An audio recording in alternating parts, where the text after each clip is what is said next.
guys. Aalis tayo kahit umuulan.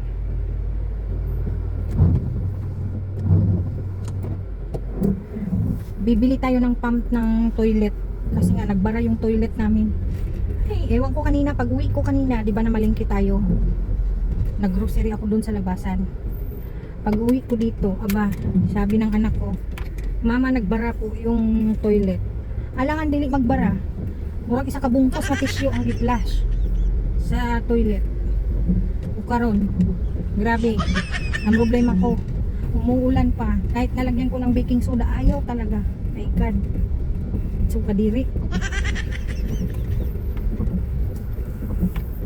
Ano pa nga bang gagawin? Wala naman tayong choice. Hindi, pupunta tayo doon sa malaking doon sa Lagaw. Kaya magbili ako ng pump ng CR. Yung mano-mano na lang guys. Kaya mura. Ay, stress dito. Ito pa, sumasakit na nga ang tiyan ko. Na lang. So let's go. Oh, umuulan na naman guys. Everyday na lang talaga umuulan dito sa Jensan. Hindi ko lang alam sa ibang lugar. Buong Mindanao yata ganito na. 2 weeks nang ganito, araw-araw umuulan.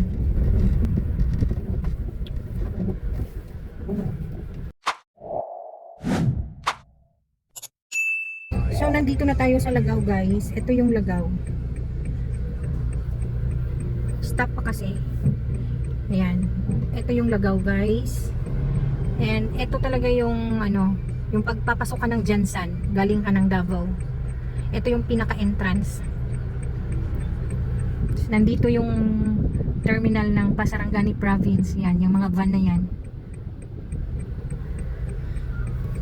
Parang under construction itong daan dito eh. Kaya medyo matraffic ngayon.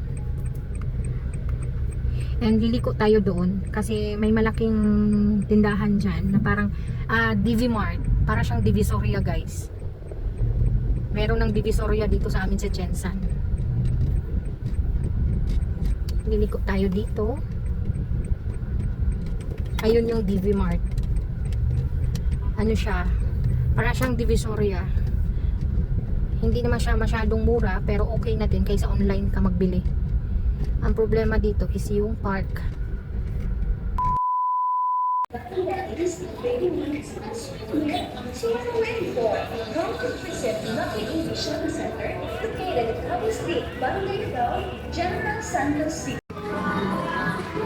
Para talaga siyang guys no, para siyang Divisoria talaga. Yung mura-mura lang dito. Ayan siya. Ito yung hinahanap ko. Magkano siya? 50 pesos.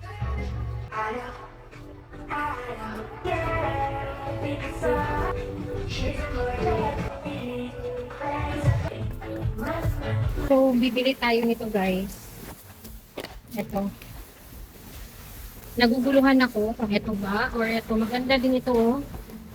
Ito siya. And nakabili tuloy ako ng kulay ng buhok. Ayan.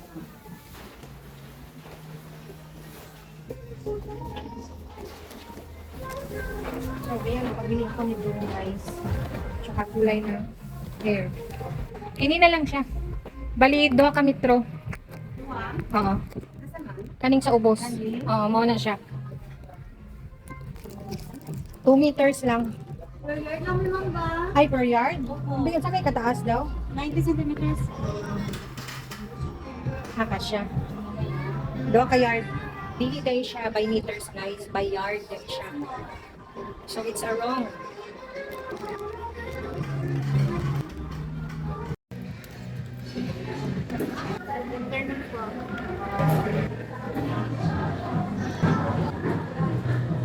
Ipakita lang ako receipt. Balikan mo lang items. Balikan ko lang.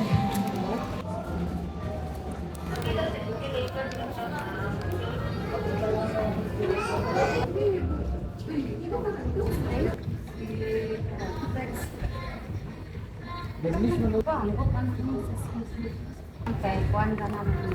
Imbis nga akong paliton ba, kuan lang sa CR. Nadaghan na. So yun na nga guys, napagastos tayo ng bongga. Ito na nga yung sinasabi ko, kaya ayaw ko pumasok dito sa DV Mart kasi kung ano-ano makikita ko. Oh my God. Pakita lang akong resibo dito. Salamat.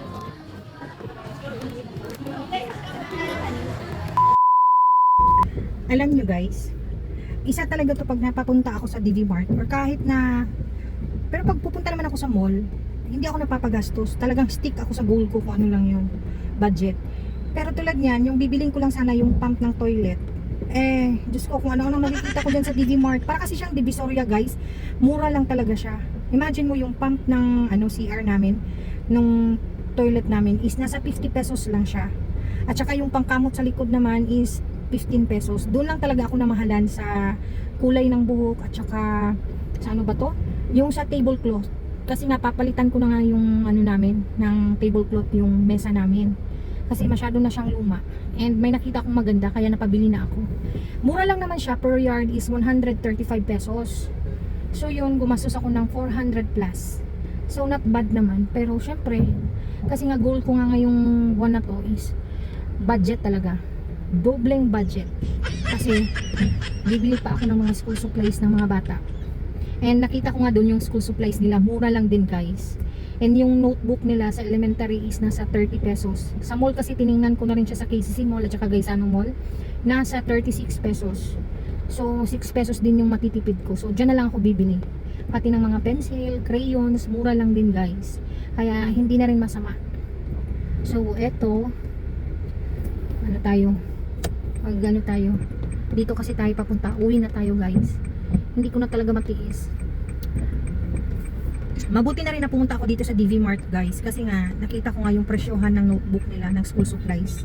So tara na. Let's go. Nag green light na siya.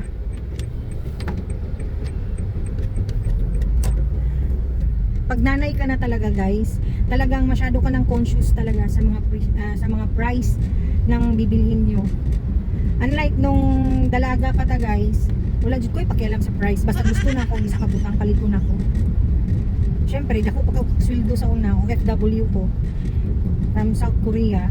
12 years ako sa Korea. Siyempre, sa 6 years na yun guys, hindi pa ako nag-asawa. Ang laki ng naipon ko. Pero nitong nag-asawa na ako, wala nang kaipon-ipon guys. Anak ang inipon ko. Ganun talaga ang realidad. Kaya payo ko sa mga kabataan, lalo pat sa mga babae, na pag nag-asawa kayo, just make it sure na mayroon kayong sariling ipon na tago-tago yung pera.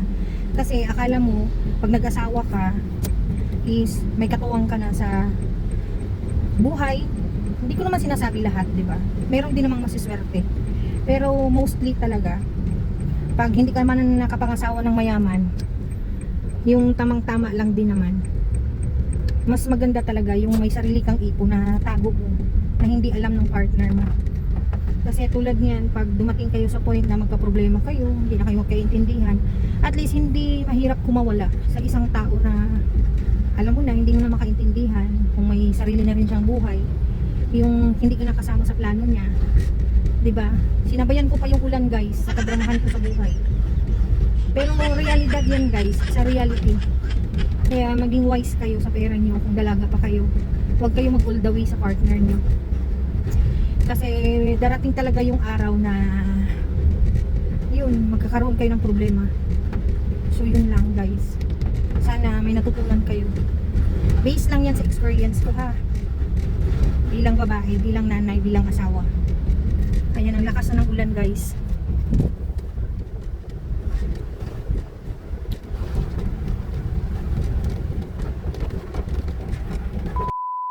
So guys, hindi na ako nakapag-video kanina. Bumili ako ng chicken, pata at saka atay ng manok.